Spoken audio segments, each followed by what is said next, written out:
எல்லாம் நீதான் எனை விளக்கல் நீதி என்றால் ஆதாரம் வேறு உணர்கிறேன் பழனி வித்தகா வெவ்வினையை நீர் செயல் வேண்டும் என்றே நேர்ந்து எல்லாம் அல்ல திரு அளவாய் பெருமானுடைய திருவருளும் எமையாலும் துரசை ஆதீன குருமணிகளுடைய குருவர்களையும் சிந்தித்து இங்கே எழுந்தருளி விழாவினை சிறப்பித்துக் கொண்டிருக்கக்கூடிய போற்றுதலுக்கும் மரியாதைக்கும் உரிய நம்முடைய தமிழ் மாமுனிவர் பேரூர் அடிகளார் மற்றும் நம்முடைய சிறுவை குருமகா சன்னிதானம் மற்றும் இங்கே எழுந்தருளி சிறப்பான முறையிலே இந்த விழாவிலே பங்கேற்றிருக்கக்கூடிய துறவியர் பெருமக்கள், அடியார் திருக்கூட்டங்கள், ஆதீன புலவர்கள், ஆதீன பணியாளர்கள் உள்ளிட்ட அத்துணை அன்பர் பெருமக்களையும் வணங்கி மகிழ்கின்றோம்.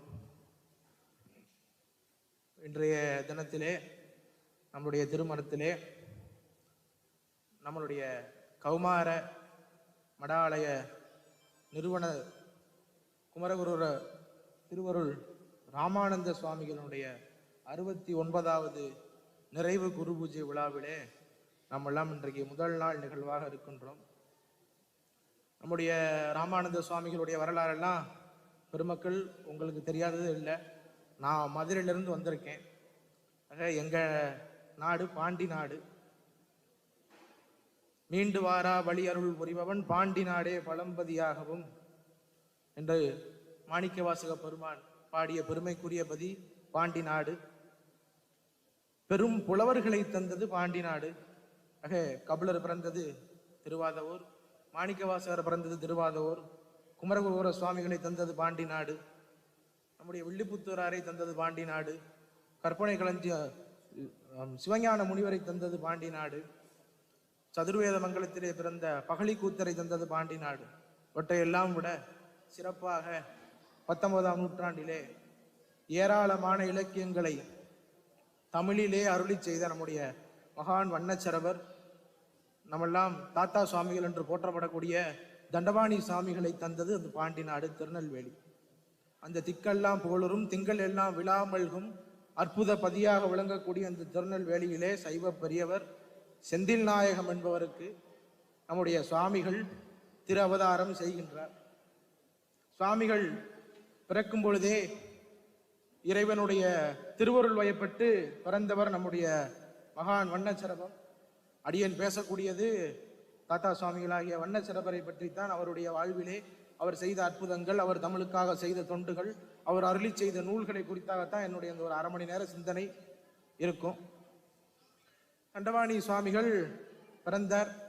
அவருடைய தகப்பன் செந்தில் நாயகம் ஐயா சுவாமியினுடைய நண்பர் சீதாராம நாயுடு என்பவரிடத்திலே சுவாமிகள் சிறு வயதிலே பாடம் கற்றார். சிறு வயதாக இருக்கும் பொழுதே விநாயக பெருமானுடைய மந்திரமும், லட்சுமி தேவியினுடைய மந்திரமும், சரஸ்வதி தேவியினுடைய மந்திரங்கள் முதலிய மந்திரங்களை எல்லாம் தண்டபாணி சுவாமிகள் பாராயணம் செய்து வருகிறார், வேள் வழிபாடு செய்து வருகிறார். ஆக ஒரு 7-8 வயதாக இருக்கும் பொழுதே தன்னுடைய பெரியப்பாவின் ஊரான சுரண்டை, அதான் சிவஞான முனிவர் அவதாரம் செய்த தலம், அந்த சுரண்டை பகுதிக்கு போகிறார். அங்கே இருக்கக்கூடிய அம்பாளுக்கு பூமிகாத்தாள் என்று பெயர். அந்த பூமிகாத்தாள் என்ற அம்பாளுக்கு எப்படி பெயர் வந்தது என்று அந்த ஊர் மக்களுக்கெல்லாம் சுவாமி தன்னுடைய கவியின் மூலமாகவே ரொம்ப அருமையாக விளக்கியிருப்பார். ஆழத்தை கடையும் பொழுது அமுதம் வெடித்தது. அந்த அமுதத்தை எடுத்து சிவபெருமான் உண்டார். அப்படி உண்டால் அவருடைய அகத்திலும் இருக்கக்கூடிய உலகமானது அழிவை உறும் என்பதை தடுப்பதற்காக அம்பாளாகப்பட்டவள் கண்டத்தை தடுத்து காத்ததால் அவளுக்கு பூமி காத்தாள் என்று 7 வயது 8 வயதிலே நுட்பமாக நம்முடைய சுவாமிகள் விளக்கியிருப்பார். அதிலிருந்து சுவாமிகளோடு அங்கே செந்திலே கோயில் கொண்டுள்ள இறைவனாக, கௌமாரர்களுக்கு கோயில் என்றால் அது செந்தூர், எப்படி சைவர்களுக்கு சிதம்பரம் கோயிலோ அதுபோல கௌமாரர்களுக்கு கோயிலாக இருப்பது செந்தூர். ஆக முருகப்பெருமான் முதல்ல வந்து சூரனை சம்ஹாரம் பண்ணுவதற்காக இருந்த தலம் இந்த திருச்செந்தூர். அதுதான் சுவாமியினுடைய நிரந்தரமான இருப்பிடம்னு மகான் வண்ணச்சரபர் சொல்லுகிறார். நக்கீரர் பாடிய திருமுருகாற்றுப்படையில 2வது படை வீடாக திருச்செந்தூரை கூறுவார். அதனை சுவாமி அங்க ஒரு கருத்து சொல்றார். நக்கீரர் அடைபெற்றிருந்த குகையில இருந்து முருகப்பெருமான் விடுவித்தார், அதனால அந்த இடத்தை வைத்து நக்கீரர் சொல்லியிருப்பார் என்று நம்முடைய சுவாமிகள் கருதுகிறார். அப்பேற்பட்ட செந்தில் பதியிலே இருக்கக்கூடிய செந்தில் கந்தனுடைய திருவருள் பெற்ற சுவாமிகள், நீ பாடும் பாட்டெல்லாம் யாம் எழுதி பாடுவது என்று பெருமான் கூறுவதாக சுவாமிகள் தன்னுடைய நூல்களிலெல்லாம் குறிப்பிடுகின்றார். முருகப்பெருமானை தன்னுடைய தந்தையாக, வள்ளியை தன்னுடைய தாயாக, தேவயானையை தன்னுடைய செவிலி தாயாக, சிவபெருமானை தன்னுடைய பாட்டனாக பாவித்து பாடக்கூடிய மரபினை நம்முடைய சுவாமிகள் கொண்டு வந்தார். தொடர்ந்து பல பதிகள் பாடுகிறார். தேவார மூவர், ஆழ்வார்களுக்கு பிறகு அருணகிரிநாதருக்கு பிறகு அதிகமான ஸ்தலங்கள் பாடிய பெருமைக்குரியவர் நம்முடைய மகான் வண்ணச்சரவர்.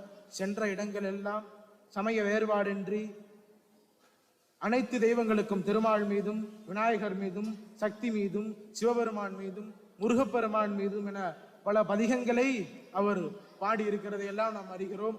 கிட்டத்தட்ட சுவாமிகளே அச்சு காலம் வந்த பிறகும், சுவாமிகளுடைய காலகட்டம் 1800கள், அந்த காலகட்டத்திலெல்லாம் அச்சு வந்த போதிலும் அவர் மரபை கடைபிடித்து ஓலையிலே எழுதக்கூடிய மரபிலே சுவாமிகள் 49,000த்திற்கு மேற்பட்ட பாடல்களை இப்பொழுது நமக்கு கிடைக்கிறது.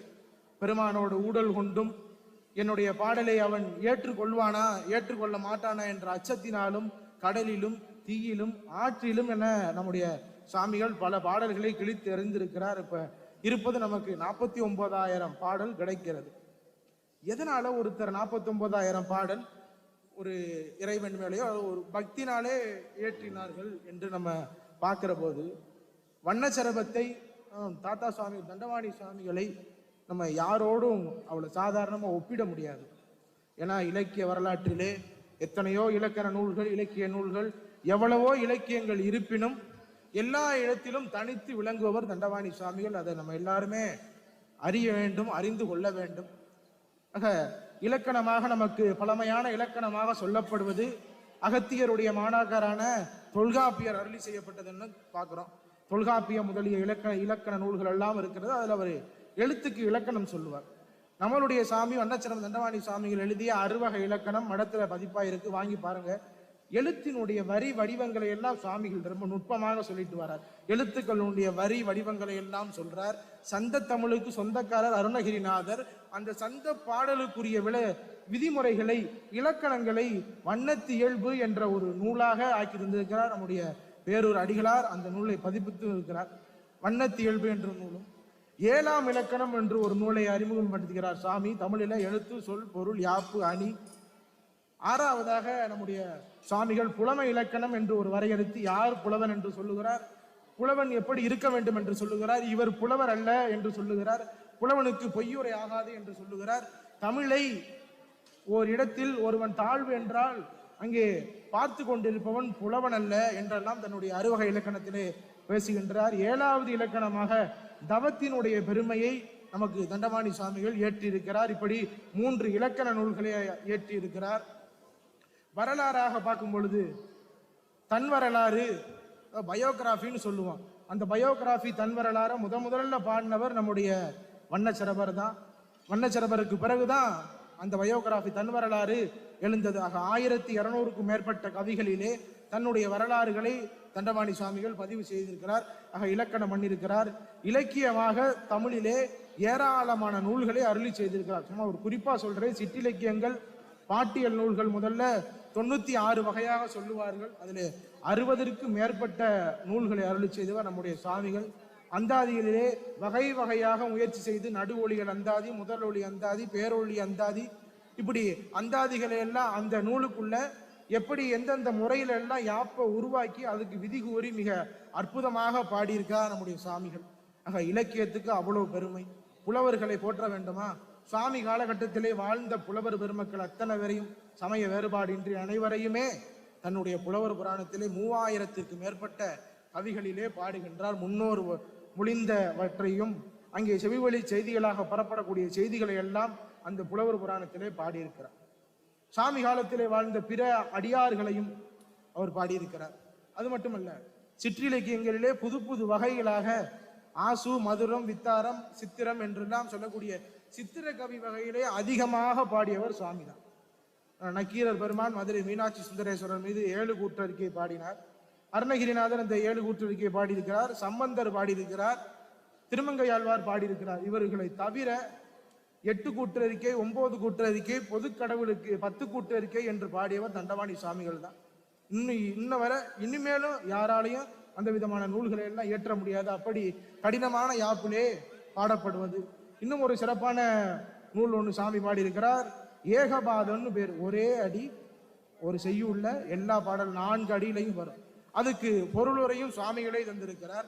அங்க அந்த நூலாகப்பட்டதும் சிவபெருமான் மேல பாடியிருக்கிறார், மகாவிஷ்ணு மேல பாடியிருக்கிறார், முருகப்பெருமான் மேலையும் பாடியிருக்கிறார். இப்படி கவிகளிலே சித்திரை கவிகள் மட்டும் 1000த்திற்கும் மேற்பட்ட கவிகளை சுவாமி ஒருவரே அருளி செய்திருக்கிறார்.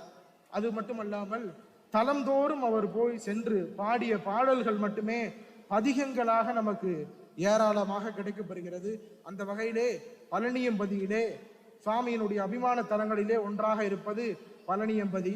அந்த பழனியம்பதியிலே வந்து இருந்து இந்த பெருமகனாரினுடைய பெருமையை கண்டு அந்த ஊரில் இருக்கக்கூடிய அன்பர்கள் எல்லாம் வந்து அவருடைய திருவடியை தொழுது அவரை எழுந்தருளுவதற்கு அங்கே ஒரு மடம் அமைத்து தருகிறார்கள். அந்த மடத்திலே இருந்து பெருமானுடைய வேர் பூசையை அங்கே சாமி செய்து கொண்டு வரும்பொழுதுதான் இங்கே பண்பட்டு இளைய வயதிலேயே சிவஞான சம்பதிக்கப்பட்டு இருந்த நம்முடைய தவத்திரு ராமானந்த சுவாமிகள் அங்கே வண்ணச்சரவர் இருந்த செய்தி கேட்டு அங்கே சென்று அவரிடத்திலே உபதேசம் பெற்றார் என்று பார்க்கிறோம்.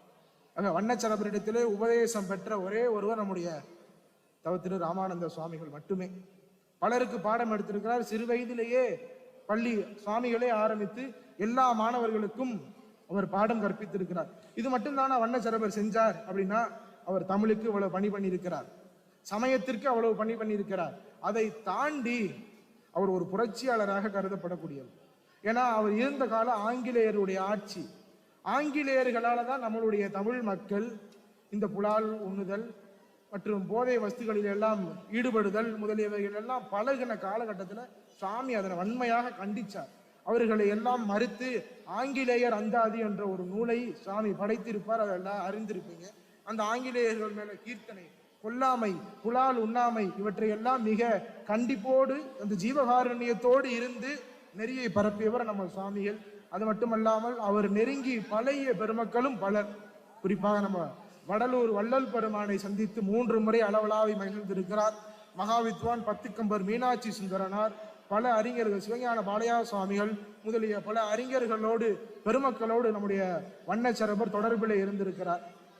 அவருடைய பாடல் இப்பொழுது கிடைப்பது 49,000 நம்ம சொல்றோம். அதுல கிட்டத்தட்ட 10,000 பாடல் சிவபெருமான் மேல பாடியிருக்கிறார். திருநெல்வேலியிலே பிறந்தவர். திரு ஆமாத்தூரிலே தங்கி இருக்கிறார். ஆமாத்தூரிலே இருக்கக்கூடிய சுவாமி அபிராமேஸ்வரர்னு பேர். புதிதாக ஒரு சதகத்தை பாடுகிறார். 100 பாடல் சேர்ந்தது ஒரு சதகம், 10 சதகம் சேர்ந்தது ஒரு சதக பதிகம் என்றும், 10 பதிக சதகங்கள் சேர்ந்தது பதிக சதகம் என்றும் நூலை அறிமுகம் செய்கிறார். தலபுராணம் பாடுகின்றார். பல இடங்களுக்கே சென்று சுவாமிகள் சமய பணியை பண்றார். பண்ணும் பொழுதே அவருடைய வாக்கிலும் அவருடைய வாழ்க்கையிலும் முக்கியமாக சுவாமி கடைபிடித்தது சமயாதீதம் தான்.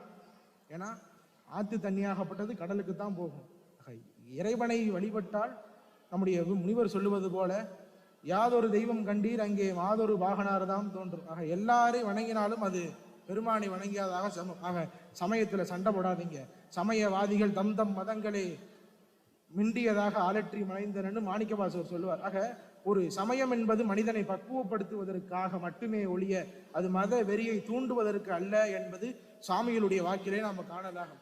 ஆக ஒரு 19ஆம் நூற்றாண்டிலே வாழ்ந்த மாபெரும் இலக்கியவாதியாகவும் ஒரு இலக்கண ஆசிரியராகவும் தன்வரலாறு முதலிய நூல்களை இயற்றியவராகவும் சிற்றிலக்கிய செல்வராகவும் சந்தப்பாடவள பெருமானாகவும் பதிகம் பல பாடிய பெருமைக்குரியவராகவும் இன்னும் ஏராளமான செய்தி நம்மளுடைய சுவாமிகளிடத்திலே சொல்லலாம். பேசிக்கிட்டே போலாம். வண்ணச்சரவரை பற்றி, கோதையர் பற்றிய கொள்கையும் சாமி சொல்றார். அன்றே கணவனை இழந்தாருக்கு காட்டுவது இல்லைன்னு சொல்லுவாங்க. ஆனா சுவாமி சொல்றார், கணவன் தவறிட்டால் மறுமணம் செய்ய வேண்டும் என மனுநீதி திருநூல்ல சொல்றார். இதையெல்லாம் தாண்டி பல தலங்களுக்கெல்லாம் சாமி பாடியதுன்னா, பழனி சொன்னோம், பழனியில இருந்து பழனி பெருமான் மேல பழனி திரு 1000 என்று ஒரு 1000 பாடலை அருளி செய்திருக்கிறார். அது போக தனியா ஒரு 200 பாடல் தனிப்பாடலாக 12 பதிகம், படை வீட்டு பதிகம் என்று ஒரு 36 தலங்களை வைத்து பாடியிருக்கின்றார். இப்படி நிறைய பாடிய பெருமான் பழனி பெருமான பார்க்கிறார். அவர் 16 ரூபமாக சுவாமி இருப்பதால் அங்கே 16 நூல்கள் அருளி செய்கிறார். அந்த நூல் உரையோடு நாளை நம்முடைய மகா சன்னிதான வெளியிட இருக்கிறார். அந்த நூல் மட்டுமல்லாமல் திருவண்ணாமலையிலே கோபுரத்து இளையனார்னு ஒரு முருகப்பெருமான் சன்னதி இருக்கிறது. போனவங்க பாருங்க, நமக்கு பெரும்பகுதி தெரிகிறது கம்பத்து இளையனார் தான். அருணகிரிநாதருக்கு காட்சி கொடுத்த இளையனார் கம்பத்து இளையனார். அங்க கோபுரத்து இளையனார்னு ஒருத்தர் இருக்கிறார். அந்த கோபுரத்து மேல இருந்துதான் அருணகிரிநாதர் தன் இன்னுயிரை நீப்பதற்காக அங்கிருந்து விழும்போதுதான் முருகப்பெருமான் சென்று தாங்குவார். ஆக மகான் வண்ணச்சரவர் அங்கு எழுந்தொழில் இருக்கும் பொழுது அந்த கோபுரத்திலே சில வவ்வால்களால் அடைபட்டு இருந்தது. அங்கே சுவாமி சென்று 1008 கவிகள் பாடுகின்றார். நூலுக்கு திருவிளக்கு 1000 என்று பெயரிட்டு 1008 கவிகள் பாடி அந்த கோபுரத்தை ஒளிவுரை செய்கிறார். அந்த நூலாகப்பட்டதும் நாளை இதனை வெளியிட இருக்கிறது. ஆக அப்படி பழனியிலும் திருவாமாத்தூரிலும் திருவண்ணாமலையிலும் தில்லையிலும் திருச்செந்தூரிலும் திருவரங்கத்திலும் 1000த்திற்கும் மேற்பட்ட பாடல்களை நம்முடைய சுவாமிகள் பாடியிருக்கிறார். இவை எல்லாம் அவர் பாடினாலும் முடிந்த முடிவாக சொல்லக்கூடியது என்ன என்றால், எல்லாரும் இறைவனுடைய திருவடி அடைய வேண்டும். அப்படி இந்த இல்லற தர்மத்திலே இருக்கும் பொழுதும் இறைவனை நாம் ஒருங்கே தியானித்து அவனுடைய பெருமைகளை எல்லாம் அறிந்து மகிழ வேண்டும் என்பதற்காக சுவாமிகளுடைய அனுபவமாக இருக்கக்கூடியதுதான் அவருடைய பாடல்கள் முழுவதுமே. சுவாமி ஒரு தமிழ் புலவராக இருந்தும் அவர் பின்பற்றிய வழிபடு கடவுளான முருகப்பெருமானினுடைய அந்த சமயத்தை, கௌமார சமயத்தை ஸ்தாபகம் பண்ணுவராக நம்முடைய சாமியை எண்ணுகிறோம்.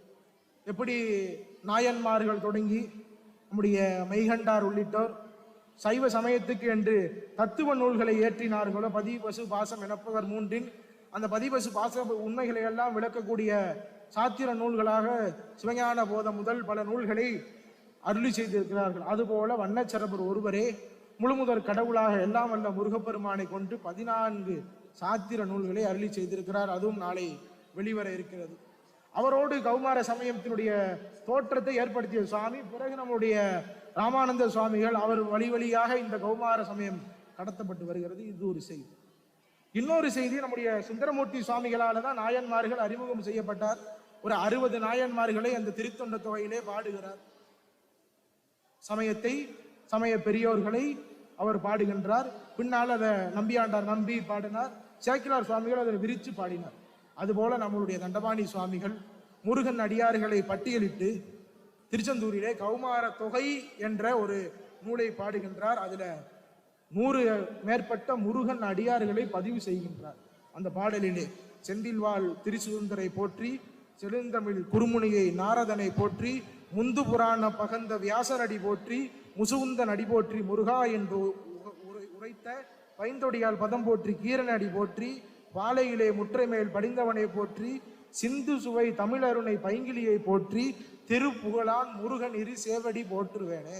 இப்படி 12 பாடல் பாடி கௌமார தொண்டர்களை நம்முடைய வண்ணச்சரபன் தண்டபாணி சுவாமிகள் பட்டியலிட்டு காட்டுகிறார். சுவாமிக்கு பிறகு சுவாமியினுடைய புதல்வர் செந்தில் நாயக சுவாமின்னு பேர். ஏன்னா தண்டபாணி சுவாமியுடைய தகப்பனார் பெயர் செந்தில் நாயகம். அதனே தன்னுடைய மகனான புத்திரனான மாணவனாக விளங்கக்கூடிய செந்தில் நாயக சுவாமிக்கு வைக்கிறார். ஆக தந்தை பாடிய இந்த கௌமார தொகையை செந்தில் நாயகம் சுவாமி விரிச்சு பாடுகின்றார். 2626 பாடலிலே திருச்செந்தூர் சருக்கம் தொடங்கி சரவணபுர சருக்கம் வரை இந்த பாடல்களிலே கௌமார தொண்டர்களை, முருகன் அடியார்களை சிறப்பான முறையிலே சந்த கவியிலே பாடினார். அதான் சந்த புலமை செந்தில் நாயகம்னு அதுல சுவாமிக்கு பட்டம். பல புலவர்களை உருவாக்கியவர் நம்முடைய சுவாமி. எங்க பகுதிகளில் கூட நான் குறிப்பிட்ட நாளுக்கு முன்னாலதான் அறிஞ்சேன். வெண்பா புலி பிச்சை ஐயர்னு ஒருத்தர் இருப்பார். அவரெல்லாம் சுவாமி காலத்துல பழகினவர். சாமி இடத்துல இருந்து அவர் வெண்பா புலின்னு பட்டம் பெற்றவர். எங்க ஊருக்கு பகுதியில ராமநாதபுரம் பக்கத்துல கவிக்குஞ்சர பாரதின்னு ஒருத்தர் இருந்தார். அவரும் சாமிகளோட நட்பாக இருந்தார் என்பதும் அறியப்படுகிறார். அவர் கந்த புராணத்தை கீர்த்தனையாக பாடினார். 10345 கந்த புராணத்தை கீர்த்தனையாக பாடியவர் இந்த பிரம்மஸ்ரீ கவிக்குஞ்சர பாரதியார். அவரை எல்லாம் போற்றிருக்கிறார். பழனியிலே மாம்பழ கவிச்சிங்கர் முதலிய உள்ளிட்ட பெருமக்களை எல்லாம் நம்மளுடைய சுவாமிகள் போற்றிருக்கின்றார்.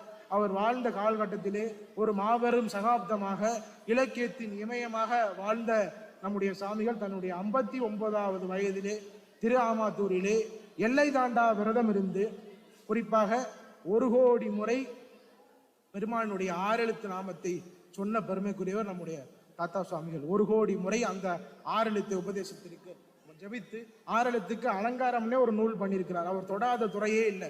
முத்தமிழில் பெரியவனாக எத்தனை கீர்த்தனை, எத்தனை நூல்கள், நாடகம் பண்ணியிருக்கிறார். முசுகுந்த நாடகம் கந்த புராணத்திலே ஒரு படலத்தை தழுவி முசுகுந்த நாடகம் பாடியிருக்கிறார். நம்மெல்லாம் இன்று கொண்டாடப்படக்கூடிய நாடக தலைமை ஆசிரியராக விளங்கக்கூடிய சங்கரதாஸ் சுவாமிகளுக்கு நம்முடைய தண்டபாணி சுவாமிகள் தான் குருநாதராக இருந்தார். ஏன்னா தண்டபாணி சுவாமிகளுடைய இயற்பெயர் சங்கரலிங்கம்னு தெரியும். சங்கரன் கோயில் ஆச்சாரியார் இந்த சங்கரலிங்கம் என்ற பேரை வையி அப்படின்னு தான் செந்தில்நாயகம் ஐயாவுக்கு சொல்ல, இந்த சங்கரலிங்கத்தை அந்த சங்கரதாஸ் சுவாமிகள் தாசனாக ஏற்று அவருக்கும் சுவாமி தமிழ் சொல்லி கொடுத்திருக்கிறார். இப்படி பலர் நம்மளுடைய சுவாமியினுடைய தமிழிலே திளைத்தவர்கள். அப்படி இந்த வண்ணச்சரவருடைய வன்தமிழானது இந்த உலகெல்லாம் அனைத்து மக்களும் அறிந்து அவருடைய தமிழை படித்து அவர் சொன்னபடி முருகப்பெருமானையும் பல பிற கடவுள்களையும் வணங்கி கொல்லாமை, புலால் உண்ணாமை, கல்லுண்ணாமை முதலிய ஒழுக்கங்களிலே இருந்து நாம் இந்த மண்ணில் நல்ல வண்ணம் வாழலாம் என்பதுதான் சுவாமியினுடைய வாழ்க்கை உணர்த்தக்கூடிய அந்த கருத்தாக இருப்பது. சுவாமி முதல்ல கல்லாடை உடுத்திடுறார், சிறு வயதிலே கல்லாடை உடுத்திடுறார், பிறகு திருமணம் பண்ணுகின்றார். அவரை புரிந்து கொள்வதற்கே முதல்ல எனக்கு ஒரு தயக்கமாக தான் இருந்துச்சு. என்ன முரண்பாடாக இருக்கிறது, ஏன்னா திருமணம் பண்ணிய பிறகுதான் துறவுக்கு வருவாங்க. ஆனா சுவாமி சிறு வயதிலேயே துறவுக்கு இருந்து சிவபெருமான் பண்ணது இல்லையா, விருத்த குமார பாலராக வந்தார் அல்லவா, அதுபோல நம்முடைய வண்ணச்சரபர் முருகப்பெருமானாக தான் நம்ம பார்க்க வேண்டும். அபர அருணகிரியாக இந்த கலியுகத்திலே சுவாமிகள் வாழ்ந்து ஏராளமான நூல்களை எல்லாம் அருளி செய்திருக்கிறார். அவற்றை எல்லாம் படிப்பது நம்முடைய கடமையாக கொண்டு நாம் அனைவரும் அதன் படித்து தண்டபாணி சுவாமிகள் சொல்லி இருக்கக்கூடிய அந்த நிலைகளிலே எல்லாம் நம்ம ஆண்டவனை நேசித்தால் நமக்கு எல்லாம் நல்லும் கிட்டும் என்பதை பழனியிலே சொல்லுகின்றார். பண்டு விண்ணோர் குலம் வாழ பிறந்து பழனியிலோ தன்றுடன் நின்று விளையாடும் ஆண்குடை சர்க்குரவனை கண்டு தொழுது துதிபாடி நெஞ்சில் கருதும் உண்மை தொண்டு செய்வாருக்கு அவன் மேலும் மயிலும் துணை செய்யும். பழனியில் இருக்கக்கூடிய பெருமானிடத்திலே அவனை கண்டு அவனை தொழுது அவனை துதிபாடி நெஞ்சில் கருதுறாங்கல்ல, அந்த உண்மை தொண்டை செய்யக்கூடியவர்களுக்கு பெருமானுடைய வேலும் மயிலும் துணை செய்யும் என்று அற்புதமாக பழனி திருவாயிரத்திலே பாடுகின்றார். இப்படி பல பெருமைக்குரிய நம்முடைய மகான், அவருடைய வழி வந்த நம்முடைய சிரவணபுரம் குருமகா சன்னிதானம் ராமானந்த சுவாமிகளுடைய நினைவு நாள், இந்த நினைவு குரு பூஜை நாளிலே நம்மையும் ஒரு பொருளாக்கி நமக்கு வாய்ப்பளித்த போற்றுதலுக்குரிய மகா சன்னிதானங்கள் உள்ளிட்ட அனைவருக்கும் அடியனுடைய பணிவார்ந்த நன்றிகளை தெரிவித்துக் கொண்டு விடைபெறுகிறேன். நன்றி, வணக்கம்.